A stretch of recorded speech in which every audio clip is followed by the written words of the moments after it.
Bonjour à tous, bienvenue dans Cult & Click, une émission de Bonjour. qualité et pile à l'heure, c'est ça qui est génial. On s'excuse, hein, il y avait beaucoup de bouchons pour venir et du coup on a pris du retard dans les réglages. Je me sentais seul. Heureusement que Big B était là. Je me sentais seul. Pendant que nous on était coincés entre moult voitures sur le périph' parisien. On est ravis d'être ici, on vous souhaite à tous et à toutes une bonne année 2017, meilleurs vœux, plein de bonnes choses, la santé, l'amour, le risque. Jonathan et Jennifer sont... Non, là je suis en train de perdre le fil. Et comment vas-tu mon cher Cardel ? Ça va très bien, j'étais en train de regarder qu'est-ce que donnait le chat YouTube sur mobile. Bah écoute, c'est plutôt cool. C'est juste chiant, on peut pas le pop-up là. Bon, au moins vous le saurez. Tu peux le pop-up le chat Mais parce que moi, YouTube ou pas ? j'ai un petit message. De quoi ? Eh bien, je veux dire bonjour à Amilou, Axem, AVG, Woodful, William Duert, Elfix78, Funky Bap 276, Skylux, Hugues Brochard, Bim Jimmy, Mato Seb, Kevin Nowak, Narek80, Alex Dor, Mathieu Sommet. Peut-être j'ai rajouté un nom. Boulet Resto, Nuki, Le Poste, Jacal, Coura et nommé Hugo Pabos et évidemment le posé. Il y a du monde ? Oui, il y a du monde et on est ravis de vous retrouver Vous êtes pour 300 cette première émission de l'année 2017. Ah oui, petit c'est vrai. point sur... Bah attends, bonne année à eux. Bah oui, mais on l'a Bonne déjà dit, année. hein. Tu sais La que j'ai caméra fait est là, Jonathan en fait. et Jennifer déjà. Bonne année. Et merci, ça fait plaisir de voir que tu m'écoutes. Je t'ai dit, je cherchais le chat. Et petit point quand même sur la chaîne pour vous dire qu'il y a des nouvelles vidéos qui vont arriver cette semaine. Merde, elle est là. Notamment, on l'espère, celles qu'on enregistrera ce soir, c'est-à-dire Rogue One, Sherlock et Viking. Et il y a bien évidemment encore, vous avez pu voir les rediffs qui étaient sur la chaîne. Donc vous avez été plusieurs à dire, mais pourquoi il y a autant de coups de cœur ? Parce que j'avais fait une semaine thématique coup de cœur. Pour vous faire patienter Parce qu'on n'avait avant pas le suffisamment retour. de vidéos. Ouais. L'arnaqueur. On avait plus en stock, mon cher. L'arnaqueur On de avait plus en magie. stock. On a eu, et on s'excuse, un souci technique sur la première critique de Rogue One. Donc on la réenregistre ce soir. C'est parti pour l'émission. Ne perdons pas trop de temps parce qu'il est déjà sacrément tard. 1h30 d'émission, ça, voilà, il faut faire vite. Et on commence par les news. Les news, figurez-vous, car il y a moult news à newser. Tu veux que je commence ? Il y a un générique ou pas ? Non, bah Il n'y a non. pas de générique. Non, mais pourquoi chaque semaine tu veux qu'il y en a un Parce et que que- chaque semaine on te dit non ? Parce qu'avant on en avait un et je me dis que peut-être on peut le Pour ceux que ça réexploiter. intéresse, du coup, j'ai mis le petit chat sur la gauche de l'image. Oh, ça c'est sympathique. Et tu commences. Non, je vais commencer avec le box-office, figure-toi, c'est plus la tradition quoi, le box-office. Ouais, c'est ta tradition à toi. Vas-y, commence, vas-y, je te laisse. Mais Je non. ferai pas le box-office, je boude. Non, Non, pourquoi je alors, voulais commencer vas-y. tout simplement parce que il y a eu un décès, plusieurs d'ailleurs malheureusement en cette fin 2016 et moi je voulais revenir sur celui de Carrie Fisher Pourquoi tu souris ? parce qu'on est à C'est un une peu émission. C'est chelou quand même. Non, voilà, revenir sur le décès malheureux de Carrie Fisher qui nous a quitté à l'âge de 60 ans des suites d'un arrêt cardiaque. Et pourquoi je veux vous en parler ? Pas pour revenir sur ce décès, pas pour redire tout. Enfin voilà. Bon, on lui Mais rend hommage tout simplement, immense, évidemment immense en dame. hommage à Carrie Fisher. Mais pourquoi je vous en parle ? Tout simplement car grâce, peut-on dire grâce, je pense que oui, à ce malencontreux décès, eh bien Disney va très certainement empocher pas mal de pépettes. Pourquoi ? Tout T'as simplement Beaucoup car... trop le sourire pour un deuil. Et tu parles Mais c'est une systématiquement émission, de faut- pognon. Tu parles Eh oui. systématiquement de pognon. Oui, Tu monsieur. résumes la vie de Carrie Fisher aux quelques millions que va récupérer Disney. Disney le résume à ça en tout cas. Moi je ne sais pas, mais Disney en tout cas pour l'instant le résume à ça car les petits filous, ils se doutaient bien qu'il y allait très certainement avoir un petit problème avec un de leurs acteurs qui avait joué dans la première trilogie de Star Wars. Du coup, qu'avait fait Disney avant les tournages du 7, 8 et 9 ? Eh bien, ils avaient contacté un cabinet, ce qui est quelque chose d'ailleurs d'assez fréquent. Le cabinet s'appelle Lloyd's of London, c'est exactement ça. C'est là-bas que j'ai assuré Cult & Click pour vos 2 décès. Eh ben, tu toucheras aussi beaucoup de pépettes. Accidentel. Et en fait, ils avaient tout simplement Tu sais que souscrit... si un jour ça part en couille avec cette. Il y aura une preuve vidéo. Du coup, eux, ils avaient souscrit une assurance qui disait qu'en gros, que dans le cas où l'actrice serait dans l'incapacité de remplir son obligation, eh bien, le Disney allait toucher une somme importante. Et cette somme est tout simplement de 50 millions de dollars. Ce serait la somme la plus importante jamais versée pour un accident individuel. En tout cas, toutes les scènes de Star Wars 8 avec Carrie Fisher ont déjà été tournées, donc pas de souci. Le problème est pour le Star Wars 9. Que vont-ils faire ? Vont-ils nous refaire la même chose qu'avec Peter Cushing pour Rogue One ? Ils Parce que je n'arriveront n'espère jamais pas. à le faire. Ça. J'espère pas, surtout déjà pour Peter Cushing, je trouvais ça un peu Je pense que irrespectueux les fans de faire vont ça. rejeter totalement l'idée. À voir. En tout cas, le film sort le 15 décembre 2017, réalisé par Rian Johnson. Et moi, si j'ai un petit message à faire passer à Disney qui écoutera pas, pourquoi pas ne pas se renseigner sur, je ne sais pas, des associations dans lesquelles Carrie Fisher œuvrait et reverser ces sous-là à ces associations. Ce serait plutôt sympa. Beaucoup dans des cartels de la drogue. Tu veux que mais comme ça Disney irrigue c'est Pablo la Escobar. Colombie ou je ne sais pas. 50 C'est un peu millions étrange. quand même pour Disney suite au décès de l'actrice pour un film. 50 C'est énorme. millions. Tu te rends compte que c'est 2 saisons de salaire de Oscar en Chine, le footballeur, qui est quand même payé 25 millions. 50 patates. Ouais. Alors, Attends, juste avant que tu démarres, il y a plusieurs remarques sur le chat. Et la première, c'est quand les Cult & Click se voient pendant Foiré. Et j'ai eh dit ben, c'est dans Cushing, quelques pas semaines. Cushing. Alors, les Cut & Geek Awards, c'est simple. On veut les faire quand on est prêt parce qu'on veut bien le faire. Donc, ça sert à rien de vous donner une date. Si on n'est pas prêt à ce moment-là, on va pas se forcer à faire une émission qui va être pourrave. T'avais annoncé la date de demain. Non, pas du tout. J'ai jamais annoncé ça. Et du coup, c'est dans les semaines qui arrivent. L'année dernière, à titre d'info, on l'a fait début février, me semble-t-il. Voilà. Pardon. Donc, C'est vrai qu'on m'a dit qu'il et fallait pas. oui, Pardon. tu ranges ta bière. Et moi, je vais vous parler de, vu que lui, il a parlé de pognon, je trouve ça absolument abject. Du coup, je vais parler de box office, le box office américain, avec Rogue One qui est toujours en tête, bien évidemment. Il se balade et il a atteint là, on peut le dire, je pense, mardi soir, il doit être aux 400 millions de dollars engendrés depuis sa sortie sur le sol américain, ce qui est énorme.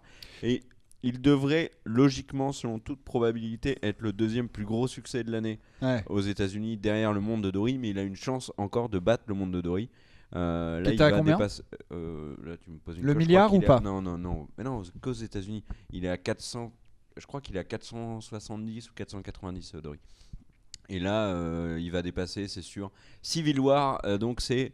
On fera une vidéo, enfin j'espère une vidéo récap parce que c'est très intéressant le box-office de l'année 2016 et vous verrez que Disney c'est plus que frotter les mains. Mais il y a quelqu'un qui se frotte pas les mains là à ce moment. C'est Michael Fassbender et son Assassin's Creed qui se vautre, mais alors c'est un vautrage de compète. Sérieusement ? Ouais, C'est étrange. Oui. Pourtant, comme on en a rarement vu. Assassin's Creed en 10 Ça jours aux se saltait à États-Unis, 10 c'est kilomètres. 34 millions de dollars engendrés pour son premier week-end de sortie. Alors, normalement, un premier week-end, un film qui marche moyen, il fait 4-5, tu vois, il est 4-5e de son premier week-end. Un film qui marche plutôt bien, il est dans les 3 premiers et logiquement Assassin's Creed devait être premier. Alors avec la sortie de Star Wars, c'était évident qu'il n'y arriverait pas. J'avais dit que Sing, le film d'animation avec Scarlett Johansson, un doublé par Scarlett Johansson et Matthew McConaughey, allait probablement défoncer Assassin's Creed. Et ben j'ai eu raison, puisque Sing et Rogue One se baladent. Sing est déjà à 140 millions au même timing. On a Assassin's Creed qui fait 34 et Passengers a également battu Assassin's Creed. 34 millions, c'est ridicule. Enfin, bon, si on pouvait les avoir, on serait content. Mais il faut savoir qu'il est possible qu'il n'arrive même pas à battre Warcraft, qui était un véritable fail aux États-Unis. Alors vous allez dire, oui, il a récupéré de l'argent en Chine. D'ailleurs, j'aurais un mot à dire là-dessus. Donc voilà. Et sinon, petit point sur les autres films. Vaiana est à 203 millions aux États-Unis. C'est assez peu pour un Disney, je trouve. Les Animaux Ce qui Fantastiques. reflèterait peut-être sa qualité. Bah, il paraît que c'est vachement bien. Je l'ai vu. Et On alors en parlera tout à l'heure. C'est vrai ? Ah, Intéressant. J'ai hâte tu d'avoir m'avais ton dit, avis. va le regarder, on va faire une vidéo. Et du coup, je suis pas allé le voir. Les Animaux Fantastiques, qui j'en parlais dans Toujours. la vidéo de. C'est toujours l'arnaque. J'en parlais dans la vidéo de bilan de l'année 2016, mais les Animaux Fantastiques, c'est pas ouf aux États-Unis. Par contre, Premier Contact, dont on a fait une critique sur la chaîne et vous pouvez la retrouver après l'émission, 91 millions aux États-Unis, ça c'est vraiment bien pour un petit film comme ça. Et sinon, le vautrage, il faut le dire, de Noël, c'est Bad Santa 2 avec Billy Bob Thornton qui a fait 17 millions. C'est-à-dire que tout le monde s'en fout complètement de ce film. D'ailleurs, je suis à peu près certain que 72% d'entre vous sur le chat ne savaient même pas qu'il existait. Donc voilà, et petit mot sur Warcraft. J'ai fait quelques recherches en préparation de la vidéo sur le box-office. Et Warcraft a rassemblé 400 millions et des brouettes de dollars sur son exploitation. C'est plutôt pas mal. Il faut l'avouer. C'est pas fou, mais c'est plutôt pas mal. Sauf que dans les faits, ils ont récupéré la moitié en Chine. Et en Chine, ça n'est pas les mêmes règles sur le partage des pépettes entre exploitants et distributeurs. Donc en l'occurrence, c'est Universal. Et ce qu'il faut savoir, c'est que sur les 420, je crois, ou 440 millions récupérés par Warcraft, il faut systématiquement, sur le sol américain, enlever la moitié pour les exploitants. Donc globalement, on est déjà à 220 millions dans les sous de Blizzard. Sauf qu'il y a dans ces 220 millions une immense partie qui vient de Chine. Et en Chine, c'est entre un quart et un tiers des revenus seulement qui vont aux distributeurs. Dans les faits, on peut assez légitimement penser que Warcraft n'a réellement rapporté à Universal que 150 millions de dollars d'exploitation en salle. Et il lui a coûté le double. Donc grosse perte d'argent pour Universal sur Warcraft. Et Assassin's Creed, c'est évident aussi. Alors, j'ai vu une petite question dans le chat, je vais revenir à un truc que tu as dit un peu plus tôt. Pourquoi petit film Premier Contact, se demandaient les gens? Parce que Denis Villeneuve n'a fait que des petits films indés, il a fait aucune grosse sortie. Mais c'est par rapport au... Ah non, mais c'est vrai, hein. Regarde le box-office de Denis Villeneuve, il n'a fait que des petits films. Mais par rapport au budget Sicario, du film... c'est un petit film pour le marché américain. Et par rapport au budget du film, surtout. Il est tout petit le budget du film, je pense. Mais je sais pas, c'est une question... Non, mais je le connais pas non plus. Mais sur quoi te bases-tu pour dire ça? C'est ça la question. C'est une petite sortie. Moins de salles, moins de promos, etc. C'est un petit film, Premier Contact. Comme l'était Sicario, comme l'était Prisoners, Enemy et compagnie. Ça n'empêche pas que ce sont des très bons films. Hein. Ouais, j'étais surpris, j'ai rencontré des gens qui n'avaient jamais entendu parler du film pendant ces vacances. Ouais, mais il y en a plein. Non, mais c'est un petit film. Et le fait qu'on ait fait 250 000 vues sur la critique vidéo, ça c'est grâce à vous et on vous invite tous à cliquer dessus. Jolan, c'est ce que j'allais dire. Qui dit mais Denis Villeneuve, c'est le réalisateur du prochain Blade Runner. Eh ben oui, c'est le cas. Blade Runner 2049. Ça veut pas dire que pour autant ces films précédents sont des gros films. C'est complètement faux. Qui l'a dit? Jolan ne l'a pas dit. Non, mais je sentais que c'était... Qui l'a dit? Je sentais qu'il le sous-entendait. Ça roule. Donc du coup, si on résume ta news, Assassin's Creed n'a pas fait beaucoup d'entrées. Ah oui, c'est bien voté. Voilà, ça c'était la version. Et alors, il y a quelque chose qui me fait rire, c'est que beaucoup de gens disent oui, mais Ubisoft et Michael Fassbender ont dit que le film allait perdre de l'argent. C'est vrai, mais ils ont aussi rajouté quelque chose, c'est pas grave, ça va nous permettre de mettre en place une franchise de qualité qui va séduire pour gagner sur le long terme du pognon, quoi. C'est l'idée d'Ubisoft et puis de Michael Fassbender. Sauf qu'en fait, non seulement le film ne marche pas en salle, mais il se fait littéralement démonter par les critiques, qu'elles soient critiques de presse ou critiques publiques. Donc c'est très mal barré, et on en parlera probablement plus tard, mais je pense que l'échec monumental de Warcraft et d'Assassin's Creed va lancer des signaux extrêmement négatifs à tous les studios qui veulent faire des adaptations de jeux vidéo au cinéma, et qu'à mon avis, on n'est pas près de voir naître de très gros projets d'adaptation aux jeux vidéo avant un petit moment. Et on nous dit sur le chat que le budget de Premier Contact, c'était Carrie Fisher. Donc il est de 50 millions de dollars. Oui, c'est tout petit. Tu veux dire qu'ils auraient assassiné Carrie Fisher pour pouvoir faire un film qui aurait récupéré.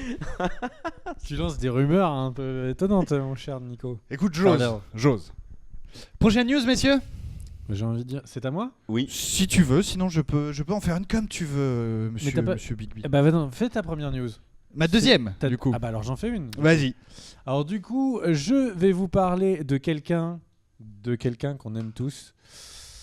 Je vais vous parler de Ben Affleck. T'as pris ça de Ben. Il est toujours aussi mignon, mais triste. Donc on va en parler tout simplement parce que visiblement le petit Ben Affleck il se rebiffe.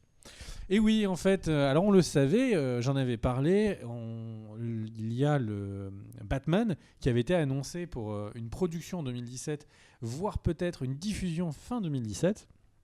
Et puis, non, c'est pas possible, c'est juste ici que cette année. Oui, c'est juste ici, pardon. C'était production cette année en 2017. Et j'avais fait une petite news en expliquant pourquoi est-ce que ça sous-entendait que Ben Affleck avait 10 jours pour écrire le scénario. Visiblement, Ben Affleck regarde Cult and Click, on s'y attendait. Et du coup, eh bien, Daniel, n'hésite pas à changer de caméra, hein, c'est pas parce que j'en mets une que tu ne peux point. Et eh bien, du coup, en fait, le petit Ben Affleck a annoncé que... En gros, il est d'accord avec toi. Il a exactement. En fait, il a regardé Cult and Click et donc il a annoncé à tout le monde I am agreeing with Big B and I'm not Tim Kerr. Mais je n'ai pas compris je suis pas monogame, je ne comprends pas l'anglais. Et donc en fait, le truc ça va faire plaisir à certains. C'était une erreur. Donc, on en était où ? Donc, Ben Affleck qui annonce que, eh bien, en fait, le scénario n'est toujours pas prêt. Oui. Et que, du coup, eh bien, tant que le scénario ne sera pas prêt, il ne se lancera pas sur la production. Et il rejet la production du film, eh bien, il n'en ferait tout simplement pas partie. Et contractuellement, il a le droit de encore revenir sur cette réalisation. J'ai cru lire même qu'il disait que s'il estimait que le script était mauvais, il ne le ferait pas. Il ne réaliserait pas le film. Exactement, mais c'est un peu mon propos. Et la réaction à la Warner, c'est on est bien dans la merde parce qu'ils n'ont jamais eu de bon script pour un film DC Comics. Allez-y, cherchez un bon script Dark dans un Knight. film. Chez DC Comics ? Mais non, mais c'est pas la Warner qui a fait. Non. Si, c'est la Warner. Je sais plus. Qui a fait Dark Knight ? Je crois que c'est la Warner, mais je parle dans la nouvelle voilà. Vague lancée à partir de Man of Steel. Et il y a Mathieu sur le chat qui dit dis donc, qu'est-ce qu'il parle mal anglais, Ben Affleck. Mais il est pas anglais, c'est pour ça qu'il parle aussi mal anglais, il est américain tout simplement. Mais du coup, les gens sur le chat sont étonnés parce que ce n'était pas lui qui devait écrire ce script, Ben Affleck. Si, c'est pour ça. Ouais. Mais il va pas le faire finalement. En fait. Mais je sais, mais c'est. Oui, mais regarde. En fait. Jamais. Et donc, ouais, mais vous êtes dans la merde parce que si c'est la majorité du chat qui le dit, c'est que les gens non plus vous écoutent pas du coup. Alors du coup, on va juste lire le chat. Merde, 93 qui dit Kardec, tu n'écoutes pas Big B. Ouais, ça c'était par rapport à ce que j'ai dit tout à l'heure. Mais regarde, elle va réaliser. Hein, mais c'est la Warner. Vous êtes sérieux ? Eh bien, donc, si on refait la news. Allez, Ben Affleck était censé réaliser et écrire le prochain film exclusivement sur le Batman. Il n'avait plus que, on va dire 2 semaines pour l'écrire entre les périodes de pré-production, entre les périodes où il devait faire la promotion d'autres films. Et eh bien, visiblement, inquiet lui-même de la qualité du scénario, il a dit « This is all shit, I'm gonna burn Warner and DC Comics ». Et du coup, il va donc soit demander le report du tournage pour avoir plus de temps pour l'écrire, soit il va tout simplement annuler sa participation au film. C'était une manière plus propre. Est-ce que tu as dit qu'il remettait en question la possibilité d'un tournage de Batman, du coup ? Putain, c'est l'enfer. Puisque c'est allez, comme ça, je ferai pas d'autres autre news, mon cher Cardel, c'est à toi. Moi, j'ai envie de vous parler d'une petite série que j'ai bien aimée et sur laquelle j'étais très déçu qu'elle s'annule. Vacances de l'amour. Exactement. Non, il s'agit d'Hannibal, cette série avec Mads Mikkelsen qui revient, une sorte de préquel au Silence des Agneaux, même un préquel en fait, du Silence des Agneaux. En fait, cette série avait eu 2 saisons sur... Laisse-moi finir. Cette série avait eu 2 saisons sur une chaîne. La dernière saison était partie sur une autre chaîne. Ouais. Et à la fin de cette 3e saison, ils avaient annulé tout simplement tout ça. Et pourquoi je vous en parle ? Tout simplement car Brian Fuller, le showrunner de cette série, a évoqué en fait un possible comeback de Hannibal pour une 4e saison. La raison serait toute simple. En fait, il faut savoir qu'à partir de août 2017, eh bien, les droits du roman Le Silence des Agneaux, écrit par Thomas Harris, eh bien, sont enfin libres. Ce qui voudrait dire... Et en gros, du coup, l'idée de Brian Fuller, ce serait de faire une 4e saison, mais qui serait en fait une mini-série de 6-8 épisodes max, et qui en fait utiliserait tout ce qui est balancé dans le Silence des Agneaux, mais qui n'est pas forcément approfondi. Pour lui, en gros, il y a énormément de matière dans le Silence des Agneaux, il y a beaucoup de choses à faire, alors que eh bien, ce n'est pas dans le bon ordre. Voilà, merci Daniel. Il a d'ailleurs du coup déclaré je trouve que le film Le Silence des Agneaux est parfait, mais il y a beaucoup de recoins intéressants à explorer dans une série. J'espère j'espère que nous pourrons raconter cette histoire. Moi, je suis ultra hypé. J'espère énormément que ça va se faire parce que Hannibal, pour moi, est une série qui m'a vraiment impressionné par son esthétisme et ses choix de mise en scène et même de réa et de montage qui étaient vraiment assez impressionnants, et un Mads Mikkelsen absolument fabuleux dans cette petite série qui est Hannibal. Donc voilà, peut-être une saison 4, j'espère. J'ai beaucoup de mal à comprendre l'intérêt des gens de faire un focus sur Hannibal. Pourquoi ? Je sais pas, je trouve que Barracuda ou Looping étaient plus intéressants dans l'agence touriste que Hannibal. Parce que c'est comme ça je pars de cette émission. C'était donc une blague saut 1980. Est-ce que je peux enchaîner du coup ? Mais oui. Et alors du coup il faut que je remette mon mot de passe parce que je me rappelle pas de c'est quoi ma news. C'est quoi ma news ? Mais comment tu peux non, ne je pas sais, ça y est. Il y a 2 news. Non mais oui, mais Deux. voilà, du coup c'est revenu. T'en as 2. Pendant les vacances de Noël, il y a eu une effervescence sur l'internet. Attends, je me permets juste parce que c'est important pour ce que tu vas dire. Il y a 2 personnes dans le chat qui ont dit c'est marrant, j'ai plus de son. Et donc flip et tout, je me suis levé pour aller regarder et tout. C'est juste que tu tenais mal ton micro. Oui. Il y a eu une effervescence sur donc les internets puisque oui, Ryan Reynolds alias Deadpool allait jouer dans Logan, le nouveau film sur Wolverine avec Hugh Jackman, la dernière sortie de Hugh Jackman en Wolverine. Ça a été repris, c'est une rumeur qui a été lancée par The Wrap, qui est un site américain qui est spécialisé dans ça, qui se plante rarement, et qui a été pris comme argent comptant par absolument tout le monde, puisqu'il y a eu des articles sur Hollywood Reporter. Variety a fait un article qui s'appelait Ryan Reynolds : oui, je tourne dans Logan, juré craché. Point. Enfin, vraiment, ça a été repris par tout le monde, y compris par des sites français comme le blog de Morandini, donc des références. Et figurez-vous que quelques heures après, le réalisateur du film Logan, James Mangold, a réagi sur Twitter en majuscule où il a dit « Mais arrêtez de nous casser le roubignoles, je ne connais pas de Ryan Reynolds, il ne sera pas dans mon film ». Ce qui a été confirmé par Ryan Reynolds qui a dit qu'il ne connaissait pas le personnage de Deadpool et qu'il ne serait pas dans le film Logan. Donc voilà, alors, en gros, bon, je suis un peu dans les recoins de l'espace, mais ce qu'il faut dire, c'est que Ryan Reynolds a expliqué pourquoi finalement toutes ces rumeurs étaient complètement fausses, puisque lui, il veut carrément un film qui oppose Logan à Wolverine. D'ailleurs, on a eu l'image, est-ce que tu peux la remettre, ma chère Daniel ? On l'a déjà eu, notre baston Logan-Deadpool. Super film, super scène, super Deadpool. Merci. Et on n'a pas besoin de... Je pense que quand une œuvre est aboutie, on n'a pas besoin de la remaker. Si le verbe remaker existe. Et là, on a eu déjà Deadpool Wolverine, on n'a pas besoin de refaire un Deadpool Wolverine. Du coup, ça se fera sans Hugh Jackman. Ryan Reynolds veut vraiment que ce soit Hugh. Il a dit Hugh, je veux vraiment que ce soit toi.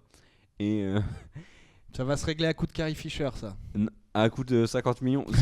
Mais vraiment, je me pose la question de est-ce que Hugh Jackman va vraiment dire au revoir à Wolverine ou est-ce qu'il va prendre un chèque monstrueux à la Daniel Craig ? Juste parce que pour réagir un petit peu au chat, il y a une personne qui dit que c'est Amilou qui dit est-ce que quelqu'un peut résumer la news de Kerr ? Oui. En l'occurrence. En gros, Deadpool est pas dans Logan. Voilà. Okay. Voilà. Il en a fait des saloperies dans sa vie, Deadpool, mais il n'est pas dans Logan. Ça, c'est sûr. Il sort quand, Logan ? Il sort au cinéma. Et du coup, ça va me permettre d'enquiller, puisqu'on parle exactement de ça, pour dire que, il y a plusieurs personnes qui disent, enfin, il y a une personne qui disait, ouais, ma connexion elle rame. N'hésitez pas à choisir la qualité en bas à droite sur la petite molette qui est par là, si je ne me trompe pas. Et comme ça, vous pourrez. C'est la molette, elle est à côté de ton frigo. Et du coup, tout simplement, n'hésitez pas à cliquer dessus et changer la qualité en 360, 240, etc. 144. C'est la qualité mobile, le 144. Avez-vous une autre news ? Eh bien, est-ce que j'ai une autre news ? La réponse est oui, j'ai une news majeure, mais j'ai peur de la faire. J'ai une news bonus. Je vais faire ma news et tu l'enchaînes tout de suite. Vas-y. Attention. 3, je vous écoute. 2, 1. Expendable 4 est confirmé. Voilà. Merci. Très bien. C'est à toi. Expendable 4 confirmé. Alors, tu sais que sur la vidéo de rediff de cette partie des news sur la chaîne, donc sur le titre, je mettrai en premier Expendable 4. Voilà, en titre. Parce que je sais qu'il y a énormément de fans de Jason Statham et que du coup, ça va cliquer. À toi, mon cher Cardel. Non, moi j'avais juste une. Jason Statham, il est encore dans le 4 ? Qui Statham ? Ouais. Pour moi, il a re-signé. Enfin, j'en ai parlé avec Jet Li. Et il m'a dit que Jason était dans le truc. Il lui a mis des coups de Statham. La news que j'avais, c'est une petite news bonus. C'est génial, mais en 2017, on n'est pas plus drôle comme anecdotique. Bah non, on change pas une équipe qui gagne. Une petite news anecdotique, hein, c'est pas très important, mais je tenais à préciser ça simplement à Kerr. Question. Oui. Tu dis, on ne change pas une équipe qui gagne. C'est ça ? Ouais. Donc le PSG refait tout son mercato là. Un petit peu. Okay. Alors que Monaco garde non, je rigole, les équipe. supporters de Parisiens, je rigole bien évidemment. Et du coup, cette news anecdotique qui ne concerne concrètement que Kers, je voulais juste vous dire que France 2 et Rabbi Jacob ont battu en audience TF1 et Pacific Rim. Je trouve ça très bien. Ça montre que les gens préfèrent regarder un film que l'on a tous vu 10 000 fois, dont les blagues ne nous font plus rire parce qu'on les connaît toutes par cœur, plutôt qu'un blockbuster diffusé sur TF1. C'est plutôt sympa. Les chiffres, c'est 5 839 000 téléspectateurs pour Rabbi Jacob contre 4 775 000 téléspectateurs pour Pacific Rim. C'était tout, c'était ça ma news. Et d'ailleurs, petite news, parce qu'on n'en a pas parlé dans le Cult Technique, parce que je pense que très officiellement, et sans vouloir mentir, on s'en fout littéralement tous les trois et une bonne partie d'entre vous aussi. Mais il y aura une suite à Rabbi Jacob, figurez-vous, qui, alors je ne sais plus le nom, je l'avais mis sur Twitter, je crois que c'est Rabbi Jacqueline. C'est Rabat.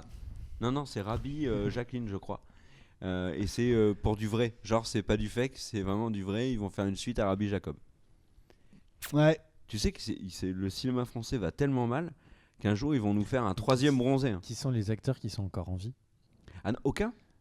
C'est pour ça qu'elle va Ils s'appeler vont tout refaire Rabbi en 3D, Jacob. ça va leur coûter un...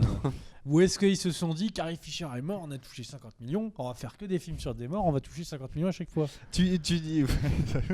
Alors, c'est comme ça, tu imagines Voilà mon business plat. Je tiens juste à préciser que décès. c'était une blague sur le PSG, je ne suis pas anti-PSG. Si vous voulez bouler une voiture, ce n'est pas la mienne qu'il faut bouler, c'est celle de Daniel. On est garé quasiment à côté l'un de l'autre. Et tu disais que c'était une mauvaise année pour le cinéma français. Alors peut-être pour ces films, mais en tout cas pour la fréquentation des salles. Mais tu es en train d'empiéter sur la vidéo de bilan de l'année 2016 comme rien, j'ai moi. fait tout à l'heure. Donc n'hésite pas. Vidéo dont on n'a jamais parlé. Oui, quel bilan 2016 Par contre, on en a parlé. Possible. Toi, je te l'ai dit hier au téléphone, toi, je t'en ai parlé avant. Ah mais hier Non. au téléphone, Si. t'as bien vu que j'étais absolument pas réceptif à ce que tu me racontais hier au téléphone. Non, c'est les... Mais en même temps, je comprends comme pas pourquoi d'habitude. tu décroches quand tu es en plein dans un hammam. Parce que tu m'appelles 4 fois. Donc au bout d'un moment, je décroche. C'est vrai. Il y a une urgence. Qu'est-ce qui se passe ? Voilà. Tu mets ton petit peignoir, tu décroches, et voilà, c'est comme ça que les choses Bon, se alors, passent. vas-y, parle de la fréquentation. Non, c'était juste pour dire que la fréquentation des salles de cinéma est en hausse. L'année 2016 était une très belle année, une des meilleures années depuis 2011. Comme quoi, il faut surtout s'attaquer aux sites de téléchargement pirates. C'est en train de tuer le cinéma. Exactement, et vraiment. Et vous savez qu'en plus, non seulement les salles ont été remplies en 2016, mais le plus gros succès du cinéma français cette année, c'est un bon film. Vous savez c'est lequel ? Elle Non. C'est film français Tuche mais de 2. Verhoeven. Mais les tuches. 2. Merde. Il en est où ton dossier justement pour le téléchargement pirate ? Quel meilleur site, conseils, astuces ? Jamais je ne ferai ce genre de choses. Ah ouais ? Ouais. Oh, tu m'en avais parlé pour ton téléphone. Tu sais pourquoi je ne ferai pas ça ? Dis-moi. Parce que j'ai trop de respect pour toi, j'ai pas envie de piquer ton contenu. Mon contenu ? Tes conseils, tes sites, tes... Mais tu m'as fait la vanne du miroir là. Mais non, c'est toi. Tu viens de me faire la vanne du miroir. Oui. Putain, c'est un truc de ouf. Let's go!